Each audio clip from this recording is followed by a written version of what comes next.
Vamos, hermanos, a abrir en Gálatas capítulo 1. Y si ustedes recuerdan, el domingo pasado comenzamos una nueva serie aquí en la iglesia. Y el pastor Álvaro estuvo compartiendo una introducción con nosotros sobre la carta de Gálatas. Así que antes de comenzar quisiera que viéramos un poco el escenario en el cual fue escrita esta carta, de lo que el pastor estuvo compartiendo con nosotros y cuál es el propósito de la carta de los Gálatas. Como alguien bien ha dicho, las cartas o las epístolas del Nuevo Testamento son como llamadas telefónicas. Cuando leemos Gálatas, nada más estamos viendo un lado de la llamada, es decir, estamos escuchando a Pablo hablando, pero necesitamos más contexto para saber qué estaba pasando por el otro lado de la llamada. Pablo había plantado varias iglesias en su primer viaje misionero y dentro de ellas se encontraban los Gálatas. Muchos gentiles se habían convertido en este primer viaje misionero y la noticia de las buenas nuevas de las multitudes que se habían convertido llegó a Jerusalén. Algunos judíos y fariseos que se habían convertido al cristianismo, llenos de celos, salieron a enseñar a las iglesias de los gentiles, es decir, no judíos, que debían circuncidarse para ser salvos. Y si usted quiere un poco más de contexto de esto, eso está en Hechos capítulo 15.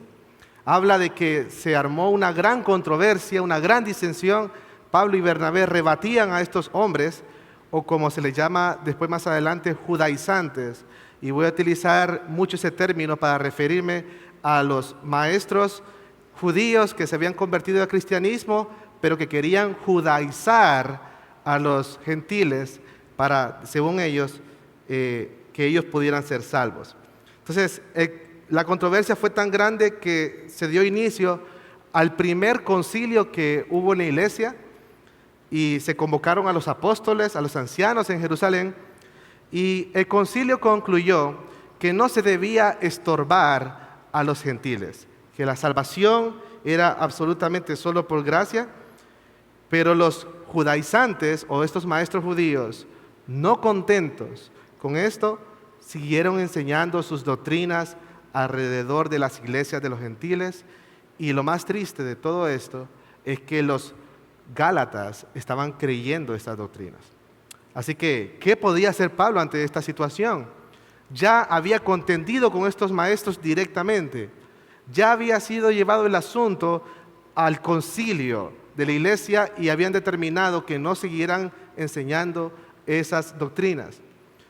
Y ahora los Gálatas les estaban creyendo. ¿Qué podía hacer? Bueno, precisamente aquí nos revela el propósito de la carta de Pablo. Y es que Pablo ahora le habla a la iglesia directamente con el propósito de traerlos de nuevo al verdadero evangelio. Si hay algo que pueda resumir esta carta, es que el propósito de Pablo era traer de nuevo a los Gálatas al verdadero evangelio. Y esto lo hace defendiendo el evangelio en los capítulos 1 y 2, explicando el evangelio en los capítulos 3 y 4 y aplicando el evangelio en los capítulos 5 al 6. Así que, teniendo ese escenario de lo que estaba pasando y el propósito de la carta, vamos a leer el pasaje que nos corresponde para esta mañana, el capítulo 1, verso 1, hasta el verso 10. Así que leemos en Gálatas 1, y estoy leyendo la Nueva Versión de las Américas. Pablo, apóstol no de parte de hombres, ni mediante hombre alguno, sino por medio de Jesucristo y de Dios el Padre, que lo resucitó de entre los muertos. A todos los hermanos que están conmigo, a las iglesias de Galacia. Gracia y paz a ustedes de parte de Dios nuestro Padre y del Señor Jesucristo, que Él mismo se dio por nuestros pecados para liberarnos de este presente siglo malo, conforme a la voluntad de nuestro Dios y Padre, a quien sea la gloria por los siglos de los siglos. Amén. Me maravillo de que tan pronto ustedes hayan abandonado a aquel que los llamó por la gracia de Cristo para seguir un evangelio diferente, que en realidad no es otro evangelio, sino que hay algunos que los perturban a ustedes y quieren pervertir el evangelio de Cristo. Pero si aún nosotros o un ángel del cielo les anunciara otro evangelio contrario al que les hemos anunciado, sea anatema. Como antes hemos dicho, también repito ahora. Si alguien les anuncia un evangelio contrario al que recibieron, sea anatema. Porque busco ahora el favor de los hombres o el de Dios, o me esfuerzo por agradar a los hombres. Si todavía estuviera tratando de agradar a los hombres, no sería siervo de Cristo. Acompáñeme en oración. Padre bueno, Padre santo, te damos las gracias, Señor, en esta mañana porque permites que podamos cantar alabanzas, cantar tu evangelio, pero ahora, Señor, estamos delante de tu palabra y te pedimos que nos ayudes a escuchar tu evangelio. Señor, necesitamos entender el evangelio para no dejarnos engañar por falsos mensajes, por falsos evangelios, por falsos maestros. Señor, ayúdanos a no confiarnos en nosotros mismos y a no tomar con ligereza el evangelio. Que tu gracia sea con nosotros en esta mañana, porque te lo pedimos en el nombre de Jesús. Amén. Todos, más de alguna vez, hermanos, no sé si a usted le ha pasado, que hemos llegado a un lugar y sentimos el ambiente tenso, o sea, la atmósfera pesada, y simplemente nos preguntamos, ¿qué pasó aquí, verdad? Usted ha llegado a un lugar y ve las caras largas y un silencio sepulcral, y usted dice, no hay nada que hacer, ¿verdad? Simplemente se pone a hacer algo porque algo ha pasado. Bueno, eso es lo mismo que usted le podría pasar si al comenzar a leer la carta de los Gálatas, ve ese contraste entre los versículos 1 al 5 y los versículos 6 al 10, entre el saludo del Pablo y cómo Pablo sigue en su carta.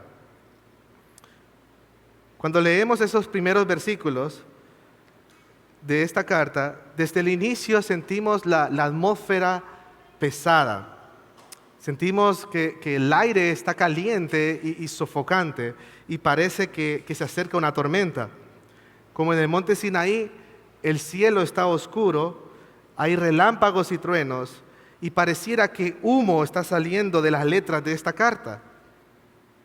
Después de su introducción, en los versículos 1 al 5, Pablo no continúa como usualmente lo hacía con otras cartas, con acción de gracias, reconocimientos, muestras de cariño, como lo hacía usualmente, sino que dice en el verso 6, me maravillo de que tan pronto ustedes hayan abandonado a aquel que los llamó por la gracia de Cristo para seguir un evangelio diferente. Lo que encontramos aquí de parte de Pablo no es satisfacción, ni acción de gracias por los Gálatas, sino estupor, un asombro arrollador, una perplejidad muy penosa de parte de Pablo hacia los Gálatas. Dice, me maravillo de que tan pronto ustedes se hayan apartado del Evangelio. Pablo recién les había predicado el Evangelio a estas personas, lo habían escuchado, lo habían recibido, se habían convertido, lo habían abrazado con gozo y celo, y pareciera que de la noche a la mañana eso cambió. Y de nuevo regresamos a la pregunta, ¿qué pasó aquí? Bueno, al igual que los israelitas que pronto abandonaron a Dios en el monte Sinaí, traicionándolo con un becerro de oro, los Gálatas estaban abandonando a Dios que los había llamado por su gracia para seguir un evangelio distinto. Entonces, la pregunta es, ¿cómo llegaron los Gálatas a este punto? ¿Cómo fueron engañados tan fácilmente y tan rápidamente, prontamente, al grado que levanta el asombro del mismo apóstol Pablo?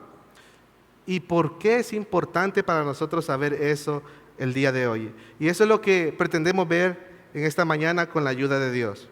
Así que, como dijimos, Pablo comienza con su introducción en el versos 1 al 5, pero él hace algo bien interesante. Él proclama el glorioso evangelio de Jesucristo.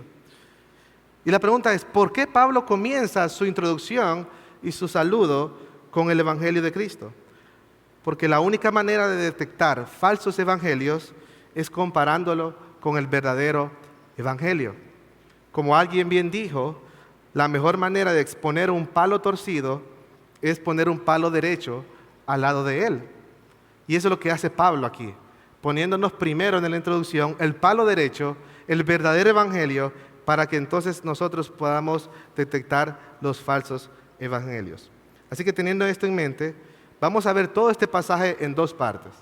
La primera parte vamos a ver qué es el verdadero evangelio en los versos 1 al 5, y luego vamos a ver una advertencia para los que escuchan el evangelio y para los que predican el evangelio en los versos 1 al 10. Así de sencillo. Así que comencemos con la primera parte de qué es el verdadero evangelio.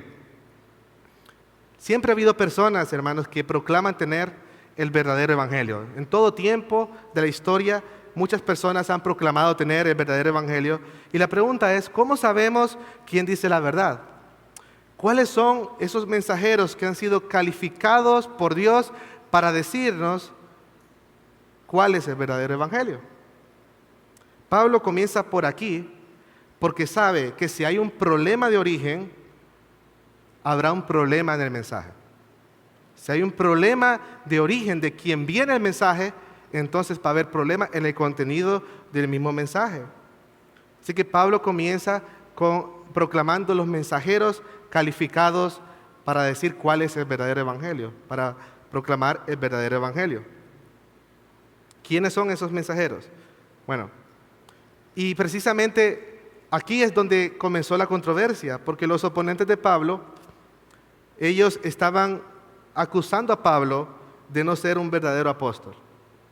Entonces ellos decían, Pablo no era de los 12 apóstoles, probablemente él mismo se hizo apóstol o alguien más lo hizo apóstol.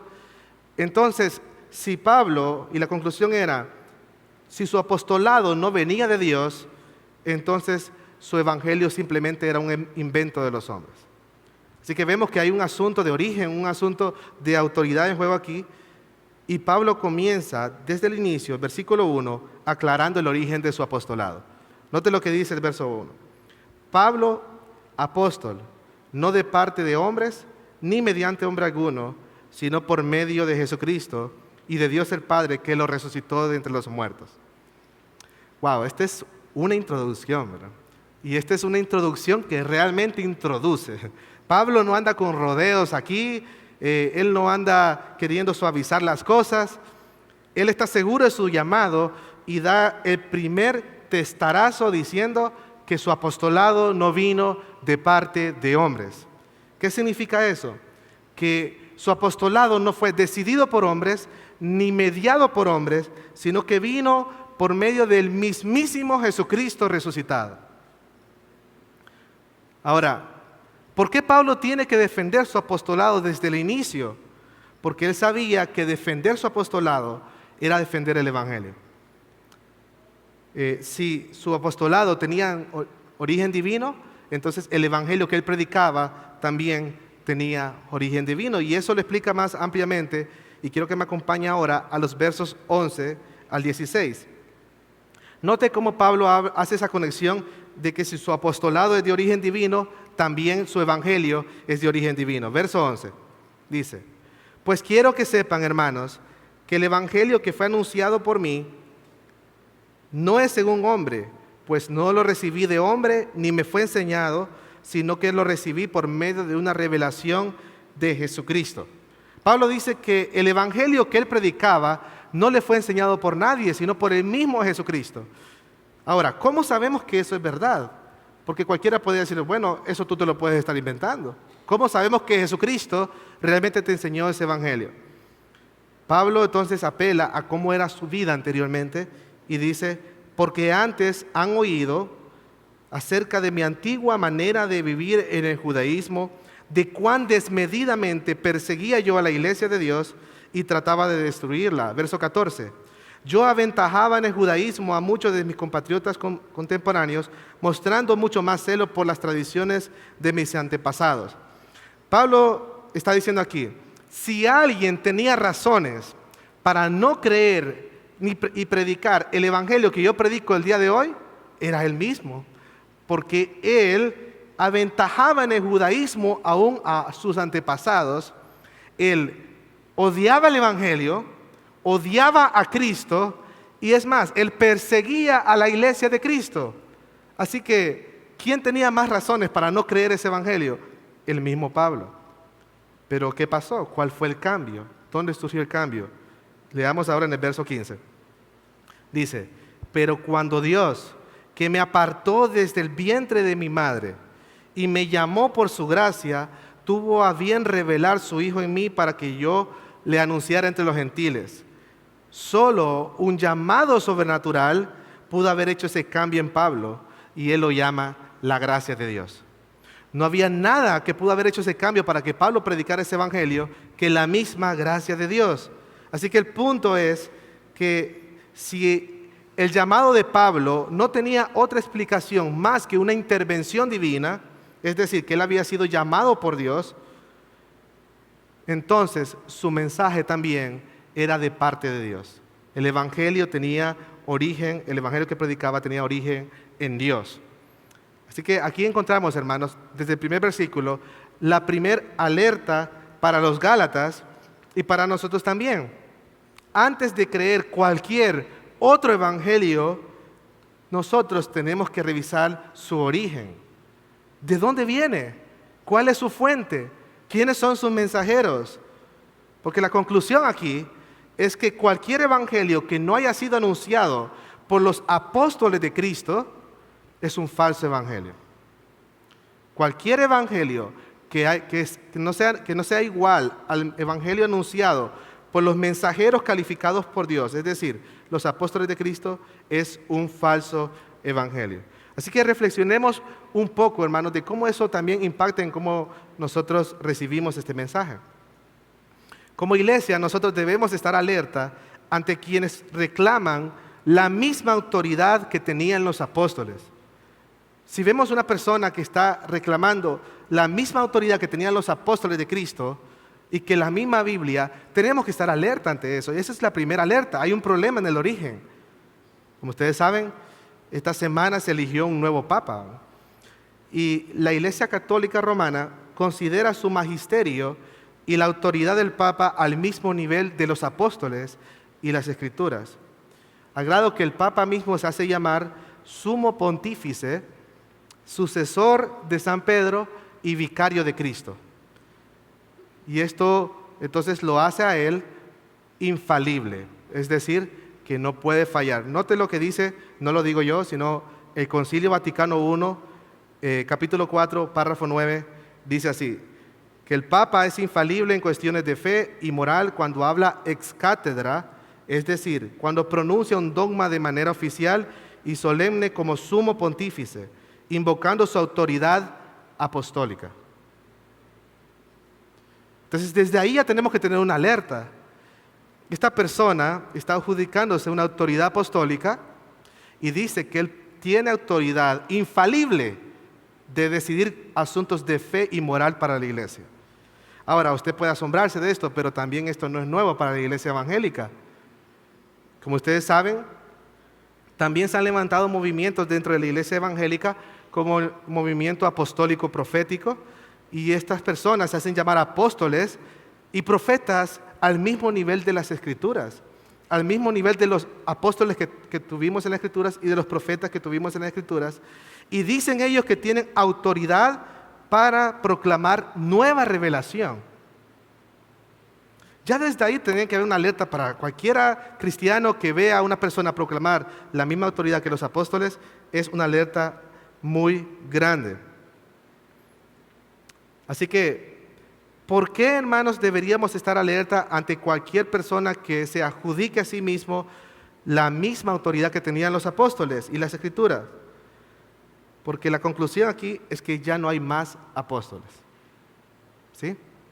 Y voy a hacer una aclaración aquí porque es muy importante. Y digo, no hay más apóstoles con A mayúscula, porque la palabra apóstol también se traduce como enviado o mensajero, y en un sentido, los que predican la palabra de Dios son apóstoles porque son enviados a llevar el evangelio. Pero esos son apóstoles con A minúscula. Pero apóstoles con A mayúscula, que tienen la autoridad para dictar a la iglesia fe y moral, no hay.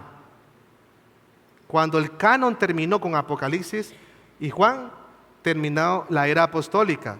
Es más, Pablo dice en Corintios 15, 8 al 9, que él es el último de los apóstoles.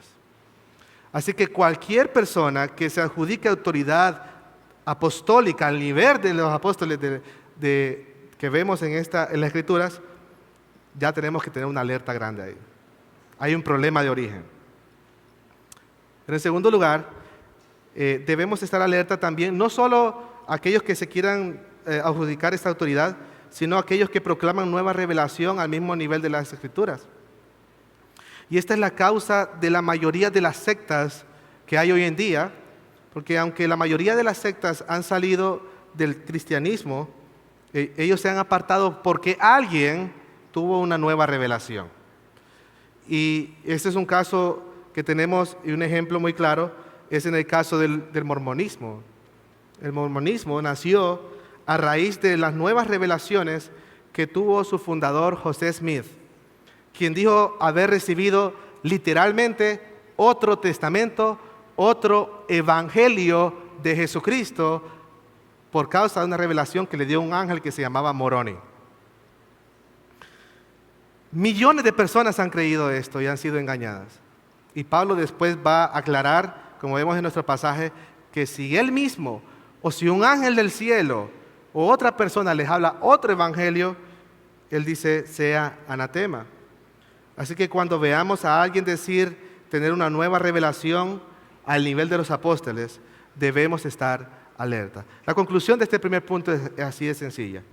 Apartarse del evangelio es apartarse de la enseñanza de los apóstoles de Cristo para seguir a otros que reclaman la misma autoridad y traen nueva revelación.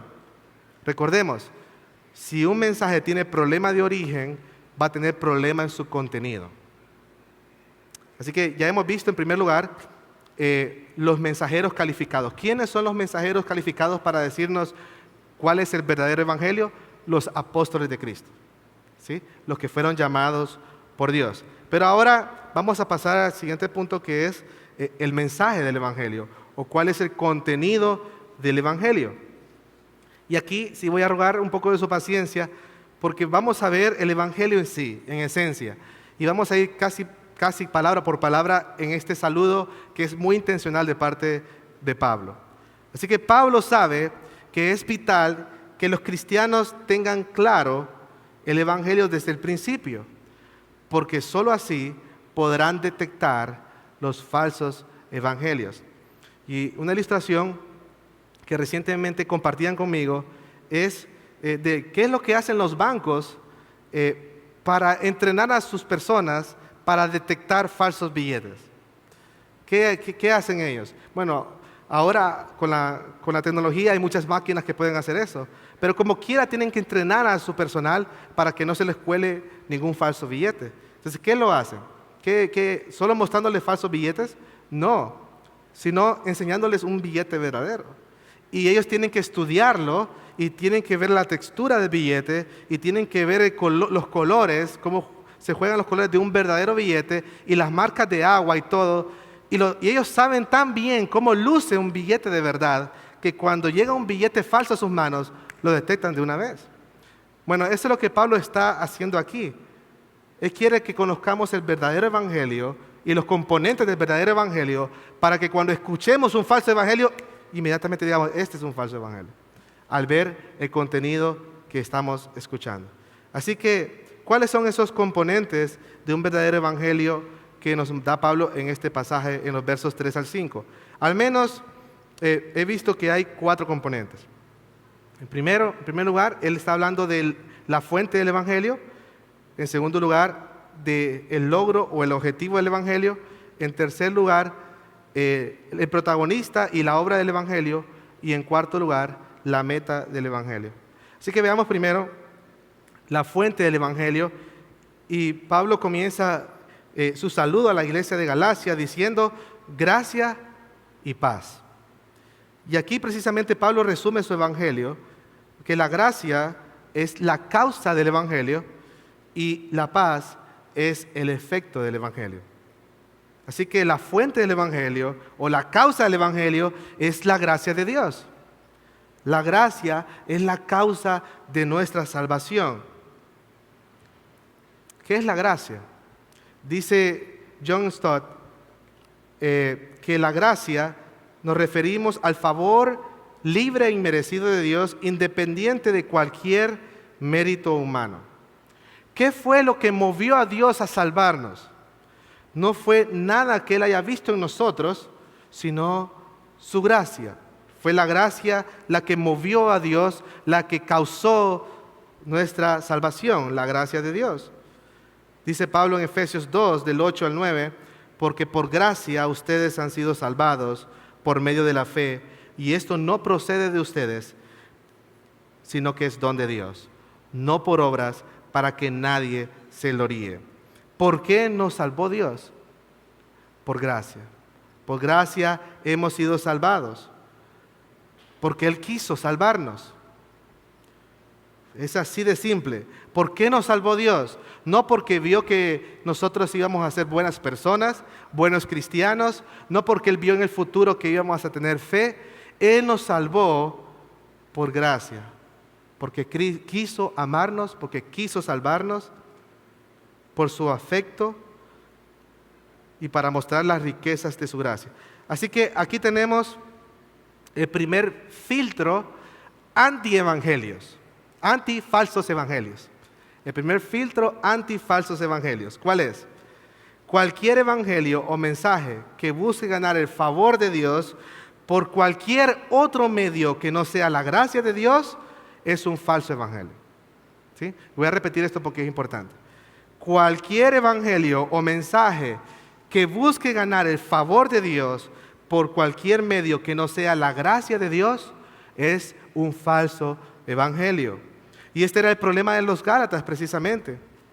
Al seguir un evangelio que enseñaba que para ganar el favor de Dios tenían que circuncidarse, literalmente le decían eso los falsos maestros, no solo estaban abandonando a Dios, que los había llamado por su gracia, como dice el verso 6, sino que también estaban cayendo de la gracia.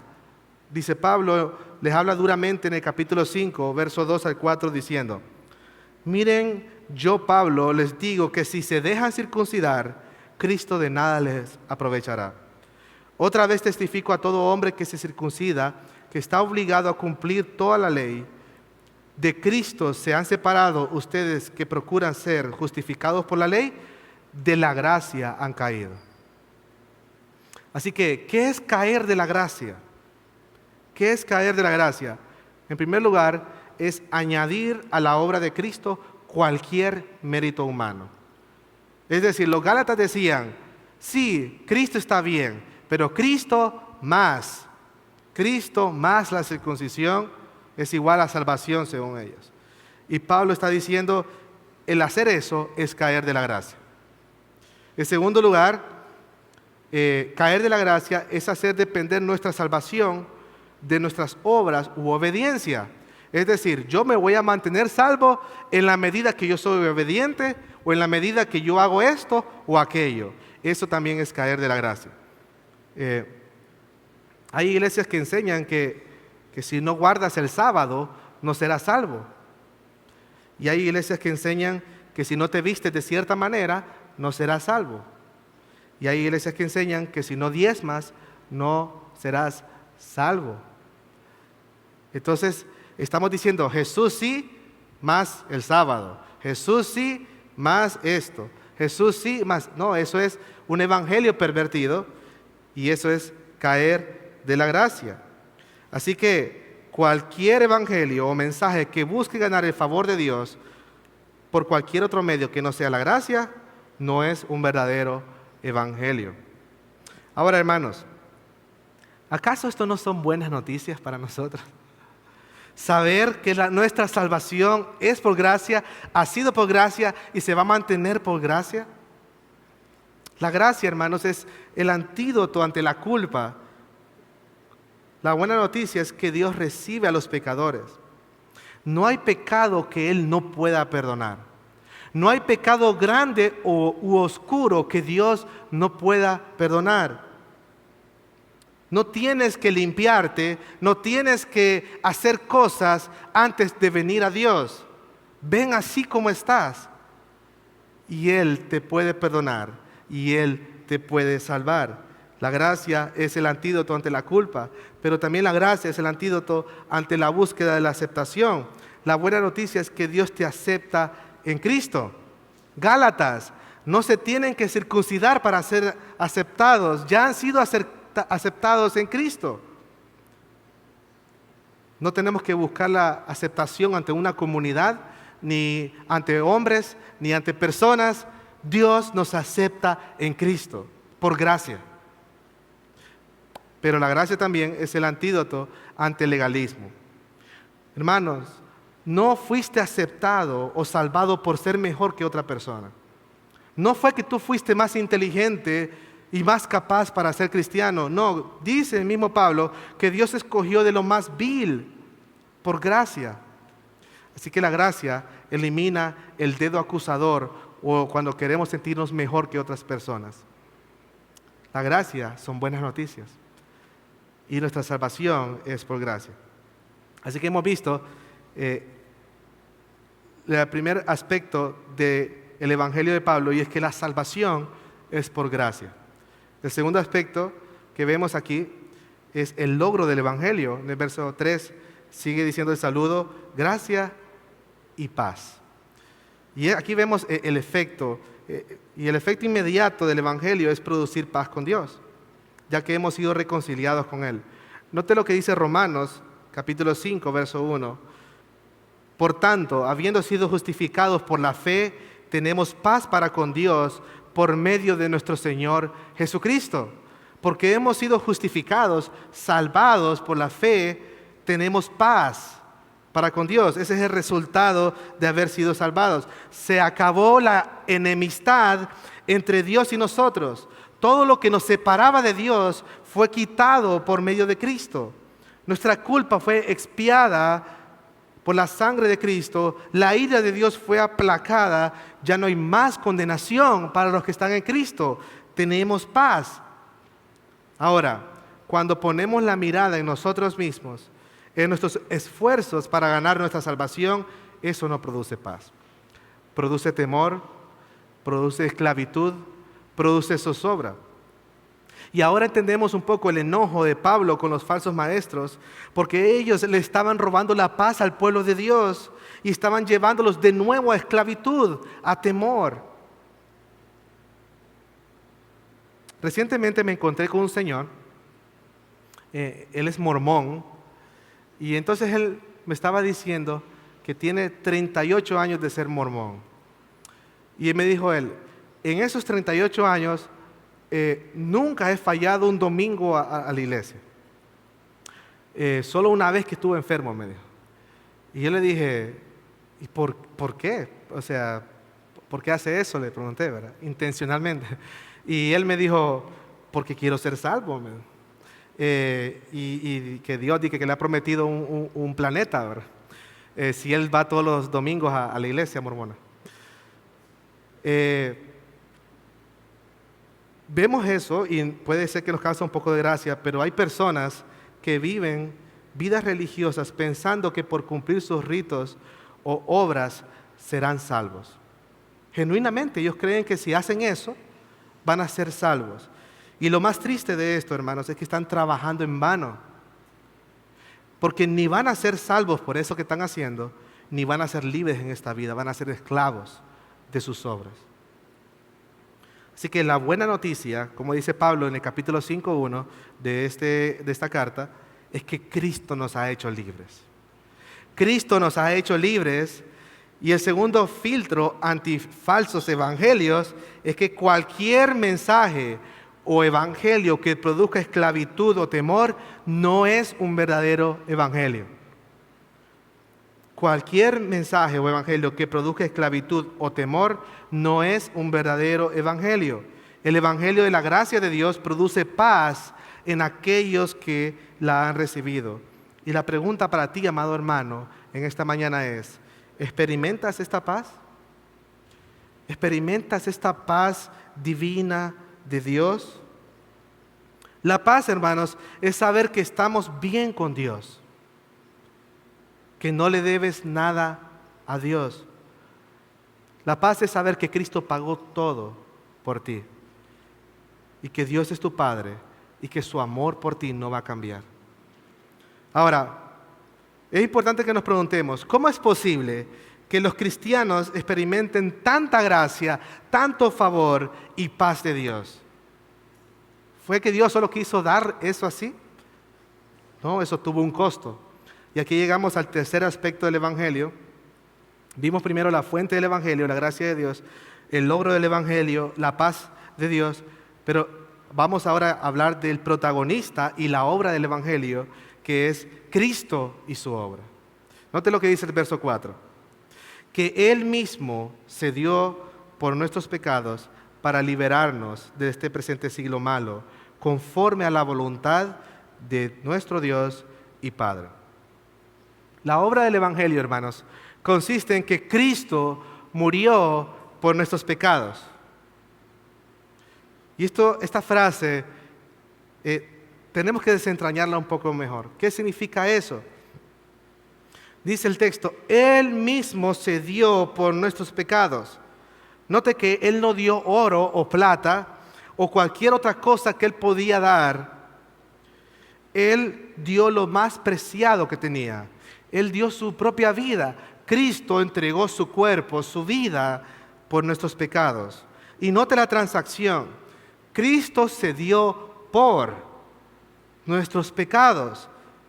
En la cruz hubo una sustitución. Cristo murió en lugar del pecador. Isaías 53:5 describe un poco más esta sustitución de lo que pasó en la cruz de una manera más gráfica. Dice, Él fue herido por nuestras transgresiones. Isaías 53:5. Molido por nuestros pecados.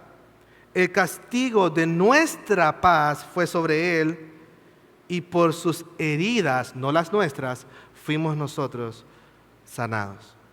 ¿Vio la transacción? Él hizo esto por nuestras, molido por nuestras, el castigo de nuestra. Hubo una sustitución. Cristo murió en nuestro lugar y dio su vida por nuestros pecados. Así que el perdón de nuestros pecados tuvo un alto costo. Y hasta que no entendamos cuán grande era nuestra deuda y cuánto le costó a Dios salvarnos, es decir, la vida de su propio Hijo, no entenderemos la gracia de Dios. Jesús no murió, hermanos, para hacer nuestra salvación posible. Cristo murió para hacer nuestra salvación definitiva y completa. Él dijo, consumado es. La deuda ha sido pagada. La salvación ha sido lograda.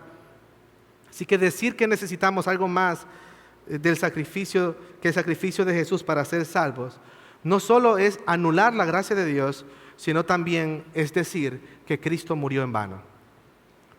Que la muerte de Cristo no tuvo sentido. Eso es lo que dice Pablo en el capítulo 2:21. No hago nula la gracia de Dios, porque si la justicia viene por medio de la ley, entonces Cristo murió en vano. Entonces, el tercer filtro que vemos antifalsos evangelios en este pasaje es que cualquier evangelio que busque ganar el favor de Dios, además del sacrificio de Cristo logrado en la cruz, es un falso evangelio. Cualquier evangelio que le añada a la obra de Cristo hecha en la cruz es un falso evangelio. No es Cristo más, es Cristo solo su obra. Ahora, Cristo no solo murió para perdonar nuestros pecados, sino que el texto dice que Cristo murió para liberarnos del siglo malo, de este mundo malo. Y una distorsión o una perversión del evangelio que usualmente sucede mayormente dentro de contextos reformados que han entendido la salvación por gracia, es que una persona puede decir que como es salva por gracia y todos sus pecados han sido perdonados, entonces va a vivir como quiera. Porque como ya Dios lo salvó y es por gracia y como quiera lo va a perdonar, entonces va a vivir una vida a su antojo. Pero Pablo dice en Gálatas 5:13, pues porque ustedes, hermanos, a libertad fueron llamados. Solo que no usen la libertad como pretexto para la carne, sino sírvanse por amor los unos a los otros. Es decir, el cristiano ahora es libre en Cristo, pero no para vivir de acuerdo a su antigua vida y al mundo, sino para vivir una vida para Cristo en fe. Pablo dice en el 2:20, con Cristo he sido crucificado, ya no vivo yo, mas Cristo vive en mí. Y la vida que ahora vivo en la carne, la vivo en la fe del Hijo de Dios. Y nota esta última parte, el cual me amó y se entregó a sí mismo por mí. ¿Qué es lo que motiva el corazón de Pablo para crucificarse a sí mismo, crucificar su carne, morir a sí mismo y vivir una vida en fe para Dios? El amor de Cristo. El amor de Cristo. Hermanos, no hay nada más poderoso que pueda doblegar el corazón del pecador que al escuchar lo que Cristo ha hecho por nosotros en la cruz y que llegue a la conclusión diciendo, Él hizo eso por mí, Él murió por mí. Cuando ese amor llega con ímpetu y llena tu corazón y el Espíritu Santo te da el testimonio en tu corazón que Cristo murió por ti, tú no te levantas y vas a vivir, a decir, bueno, como Cristo murió por mí, pues ahora sí me voy a dar gusto pecando porque ya Él pagó por mis pecados. No, eso es pervertir la gracia de Dios. Así que amamos a Dios, servimos a Dios y vivimos una vida en santidad no para ser salvos, sino porque hemos sido salvos y porque hemos entendido que hemos sido amados primero por Dios. ¿Vio la diferencia de la libertad? Esto es verdadera libertad. Somos libres para amar. Somos libres para servir a Cristo. Somos libres del pecado para vivir una vida diferente.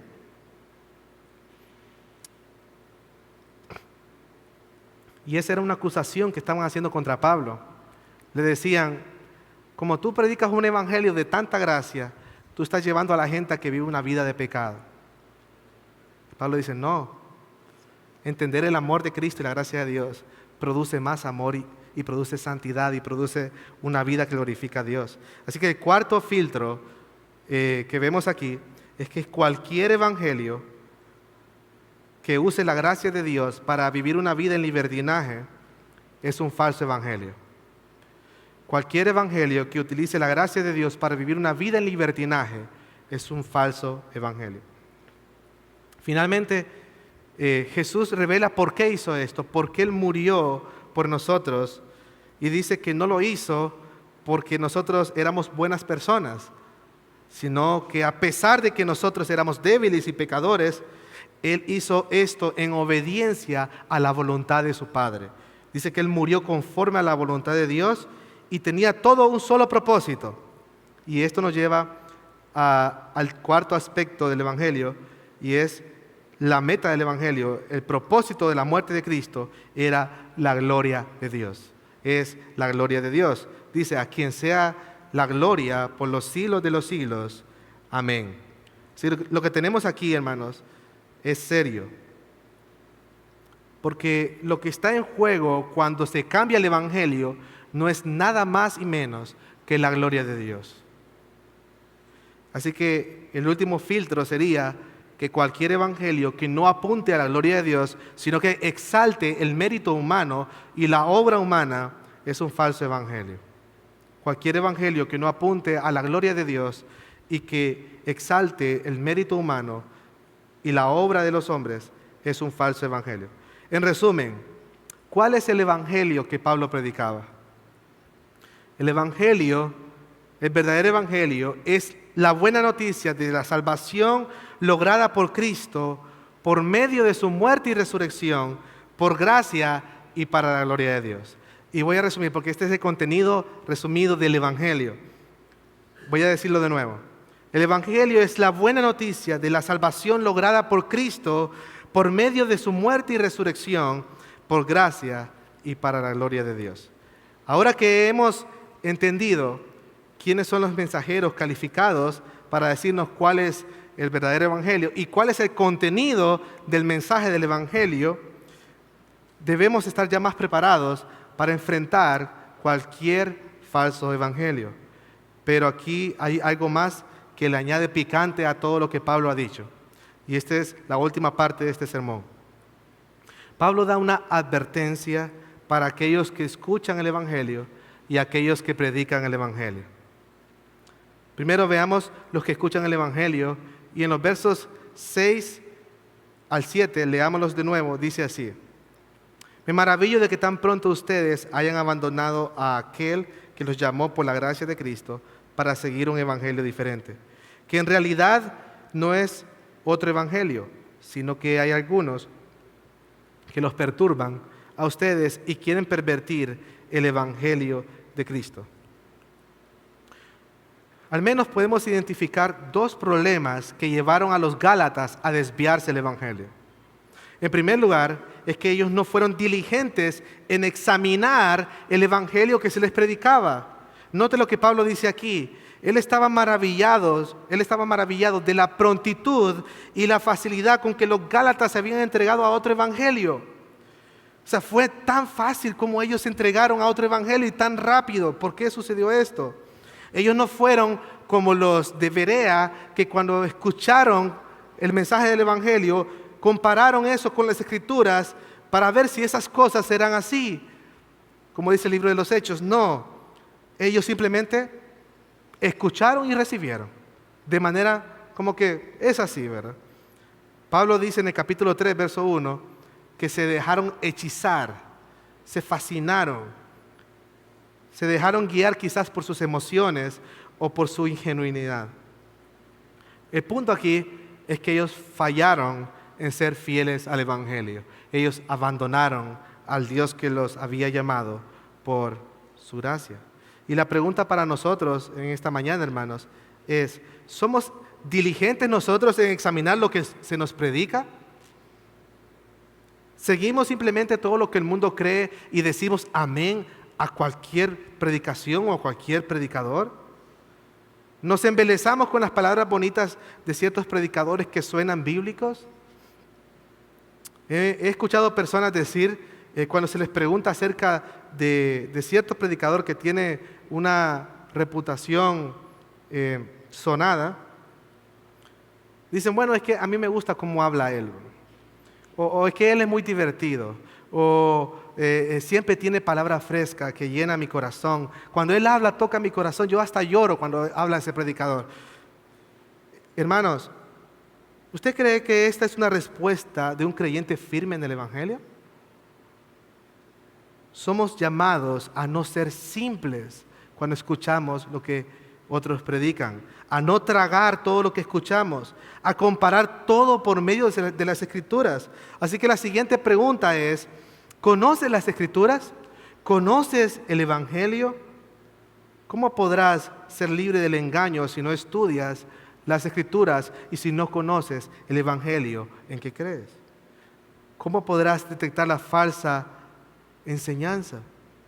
Hermanos, esto es un asunto serio, porque si no somos firmes, si no somos diligentes en examinar lo que estamos escuchando, prontamente seremos desviados, y algunos ya han sido desviados. Algunas personas aún que han asistido a esta iglesia han sido desviados. Así que tengamos cuidado en lo que escuchamos. No creamos todo lo que escuchamos por las redes, a cualquier predicador que vemos en YouTube. Aún examinemos lo que se nos predica aquí, domingo tras domingo. Siéntase en libre a los pastores y a los que predican y pregunten, hermanos, ¿de dónde usted sacó esa conclusión? Usted me lo puede mostrar por las Escrituras. No diga amén a todo. No seamos nada más una máquina que traga y no discierne. Así que el primer problema de los Gálatas fue que no fueron diligentes en examinar lo que se les predicaba. Pero en segundo lugar, porque ellos tomaron con ligereza el evangelio que habían recibido. Quizás pensaron que el evangelio era como cualquier otra doctrina más. Quizás pensaron que el evangelio era simplemente algo básico para entender, pero que ahora querían algo más espiritual, algo más de cristianos next level, algo que los haga ver más espirituales. Y para ser honestos, muchos de nosotros a veces hemos visto el evangelio como un mensaje para principiantes. Sí, eso es para los que se van a bautizar, ¿verdad? Yo ya sé eso, ya sé que Cristo murió y resucitó. Pero hermanos, esto es una terrible equivocación. Tomar el evangelio con tanta ligereza. El evangelio es el mensaje más glorioso e importante que podamos estudiar y atesorar en nuestras vidas. Decía un predicador, cuando lleguemos al cielo, vamos a pasar una eternidad con el Señor y todavía vamos a seguir maravillados de lo que pasó en la cruz del evangelio. No vamos a terminar de comprender completamente el evangelio porque es un mensaje glorioso, importante. Así que no veamos el evangelio simplemente como un ticket para ir al cielo. Un ticket que yo tengo y cuando me subo al avión lo boto porque ya no lo necesito. No, el evangelio es el mensaje central de toda la Biblia. Toda la Biblia apuntaba al evangelio. Jesús dijo, todos ellos, los del Antiguo Testamento, escribieron acerca de mí. Por lo tanto, nuestra vida debe girar en torno al evangelio. Todo lo que hacemos en la iglesia debe girar en torno al evangelio porque es el mensaje más importante de nuestras vidas. Las alabanzas que cantamos deben contener el evangelio. Y hoy, esta mañana, me gozaba porque miraba la letra de las alabanzas y decía, wow, es el evangelio, estamos cantando el evangelio. La predicación debe apuntar al evangelio. Cualquier actividad que hagamos debe exaltar y promover el evangelio, no a nosotros mismos, no a otras doctrinas que hagamos como ídolos, no. Hay iglesias que lo que la caracteriza es cualquier otra doctrina menos el evangelio. Y esto es interesante, algunas iglesias le dan prioridad a las emociones y todo se trata en que tú te sientas bien. Y la música es para que la gente que viene se sienta bien. Y entonces bajamos la luz y ponemos humo y hacemos un show para que tú te sientas bien, querido, amado y salgas con los ojos llorosos de ese culto. Otras iglesias le dan prioridad a la apariencia exterior. Es decir, todo es sobre santidad. En esas iglesias se habla más de cómo tú debes de vestirte que del evangelio. Y otras iglesias le dan prioridad al dinero. Se habla más de dinero que cualquier otra cosa. Y tenemos, toda esa basura que se conoce como el evangelio de la prosperidad. Así que, hermanos, la pregunta para nosotros hoy como iglesia Oasis ¿es el evangelio el centro de todo lo que hacemos? Cuando la gente ve a la iglesia Oasis dice, esa es una iglesia que ama el evangelio, que cree el evangelio, es una iglesia evangélica. ¿Ha permeado el evangelio nuestra alabanza, nuestras predicaciones, nuestras actividades? Tengamos cuidado, hermanos. No tomemos con ligereza el evangelio. El evangelio no es un mensaje que se enseña con cartulina y con flashcards a los niños pequeños y a los que se van a bautizar. El evangelio es el mensaje que debe girar toda nuestra vida, al que debemos amar, exaltar, al que debemos abrazar y proclamar en todo tiempo. Ahora, hemos escuchado la advertencia a los que escuchan el evangelio y dijimos de que no debemos tomar con ligereza el evangelio, pero también tenemos que ser diligentes en examinar todo lo que escuchamos. Pero finalmente hay una advertencia para los que predican el evangelio. Y aquí es donde el asunto se pone duro y difícil. Pablo dice en los versos 8 y 9, declara una sentencia solemne y dice que cualquiera que predique otro evangelio del que hemos recibido sea anatema. Y la frase se puede traducir, sea maldito. Pablo está declarando una maldición para aquellos que prediquen otro evangelio. Literalmente está diciendo que le caiga la maldición de Dios. Es decir, cualquiera que predique otro evangelio sea cortado por Dios y que la ira de Dios se pose sobre esa persona. Y esto es serio. Es una imprecación de Pablo a los niveles más altos que nosotros podemos imaginar. Y podemos verlo, que es muy serio, porque Pablo lo repite en 2 ocasiones. Primero en el verso 8 habla de que cualquiera que predique otro evangelio sea anatema, y en el verso 9 lo repite de nuevo. Esto quiere decir que el juicio y la maldición para el que predique otro evangelio es seguro y es justo. Pero en segundo lugar, esto lo hace más serio porque Pablo se incluye. Y él incluye a los demás apóstoles y dice, si aún nosotros predicáramos otro evangelio, que seamos anatemas. Es decir, Pablo dice que la maldición de Dios caiga sobre mí si yo cambiara este evangelio. Esto primero nos da seguridad a los que escuchamos el evangelio, porque el evangelio no puede ser cambiado. Nadie puede cambiar el evangelio que hemos recibido. Ni los mismos apóstoles, decía Pablo, podían cambiar el evangelio. Pero también da un asunto de seriedad a los que predican el evangelio. Así que los predicadores del evangelio, tomando en cuenta de la seriedad del juicio de Dios para aquellos que predican otro evangelio, en primer lugar, debemos predicar el evangelio fielmente. No debemos ni añadir ni quitar al evangelio que hemos recibido. Los judaizantes estaban añadiendo a la obra de Cristo leyes ceremoniales. Tengamos nosotros cuidado de añadir mandamientos o doctrinas de hombres al evangelio que predicamos. No hemos sido llamados a predicar bonito. No hemos sido llamados a agradar a las personas, a los hombres.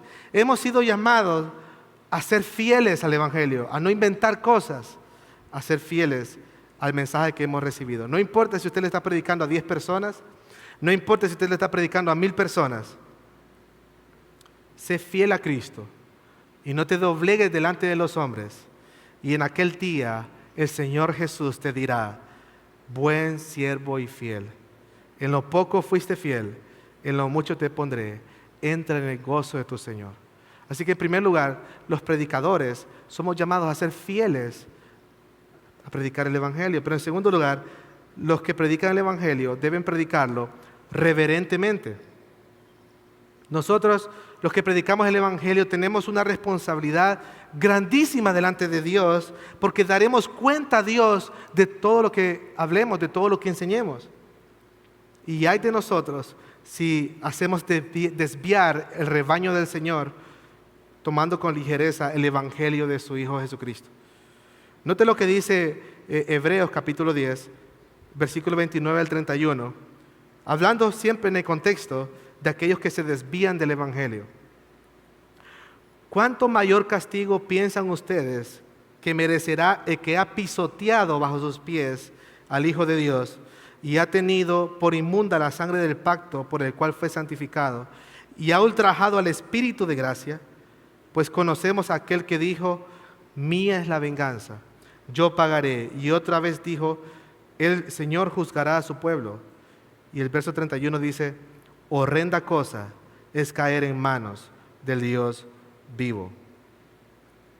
Cuando prediquemos el evangelio, no lo tomemos con ligereza. Hagámoslo con temor y reverencia, porque no solo hablamos a los hombres de parte de Dios, sino delante de Dios. Estamos delante de Él, a quien vamos a dar cuenta. Finalmente, los que predican el evangelio deben predicar el evangelio claramente.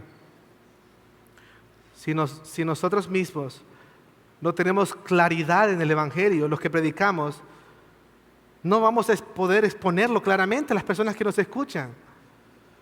No lo tomemos por sentado como que ya lo sabemos. Estudiemos el evangelio arduamente. Examinemos constantemente el evangelio que estamos predicando. Preguntémonos, ¿qué es el evangelio para mí? El evangelio, hermanos, no es compartir mi testimonio. El evangelio no es un llamado emocional para que las personas vengan al altar. No. El evangelio, como vimos, es la buena noticia de la salvación lograda por Cristo por medio de su muerte y resurrección, por gracia y para la gloria de Dios. Ese es el mensaje del evangelio y somos llamados a ser fieles a ese mensaje. ¿Qué hemos visto hoy? hemos visto dos cosas muy importantes. Hemos visto qué es el Evangelio, quiénes son los mensajeros calificados para decirnos cuál es el verdadero Evangelio. Hemos visto el contenido del Evangelio. Y hemos visto una advertencia para aquellos que escuchan y predican el Evangelio. Y mientras pasan los músicos, quisiera dirigirme a aquellos que están aquí y que no son cristianos. Me has estado escuchando hablar por un buen rato acerca del Evangelio y de aquellos filtros que hacen un evangelio, falso evangelio. Y quizás tú te estás preguntando qué tiene que ver eso conmigo. Tiene que ver mucho. Escucha esto si tú no eres cristiano. Cristo lo ha hecho todo. Si yo podría resumir el evangelio es: Cristo ha pagado todo. La puerta del cielo ha sido abierta y ahora tú puedes solucionar tu mayor problema, que es el pecado, creyendo en Cristo Jesús y lo que Él ha hecho, y Él te dará vida eterna hoy mismo, ahora mismo. ¿Y tú vas a decir que no a esto? ¿Tú vas a decir que estás bien ahora, que estás cómodo donde estás ahora y que no necesitas del Evangelio? Espero que esto no sea tu caso. Arrepiéntete, vamos, cree en el Señor Jesucristo. Quizás en este momento no sabes qué decir, pero simplemente clama en tu corazón y di: Señor, creo que soy un pecador y merezco ir al infierno. No encuentro ningún motivo por el cual tú debas llevarme al cielo, pero creo que tú moriste por mí. Creo que Jesucristo murió por mí y nada más. Creer que Cristo murió por nosotros es suficiente para ser salvos. Eso me recuerda a una ilustración para terminar. Y estaba escuchando un predicador ilustrando al ladrón que estaba a la par de la cruz. Y dice él, esto es una ilustración nada más, que cuando llegó al cielo, le pregunta un ángel, Señor, ¿qué usted hace aquí? Y el ladrón le dijo, no sé. Entonces él le dice, bueno, espéreme un momento, déjeme llamar a mi supervisor para ver qué está pasando. Y el supervisor le dice, Señor, ¿usted ha leído el Antiguo Testamento y todo esto? No sé qué es eso. ¿Usted tiene claro lo que es la doctrina de la justificación por la fe y la imputación de pecados? Y él queda con una cara de susto. ¿Qué es eso? Y entonces le dice el ángel, ¿sobre qué base usted está aquí? Y él le dijo, el hombre que estaba en medio de la cruz me dijo que podía venir. Y eso fue suficiente. El error de los Gálatas, hermanos, ese fue el error de los Gálatas. Jesús más esto es igual a salvación. Pero el Evangelio es solo Jesús. Oremos.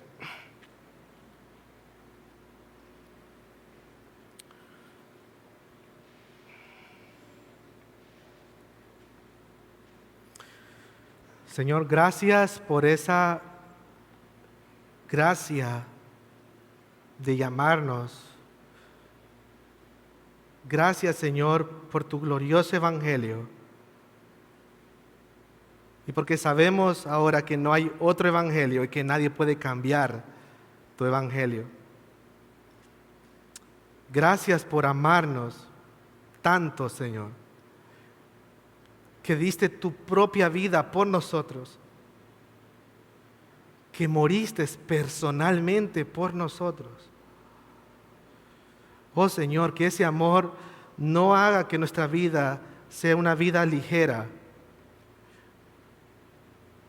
sino que haga que nuestra vida salte en agradecimiento y que ahora queramos servirte y amarte. Hoy nos has mostrado, Señor, la seriedad de tu palabra y del Evangelio. Así que ayúdanos a estar alertas para no caer en el engaño de otros evangelios.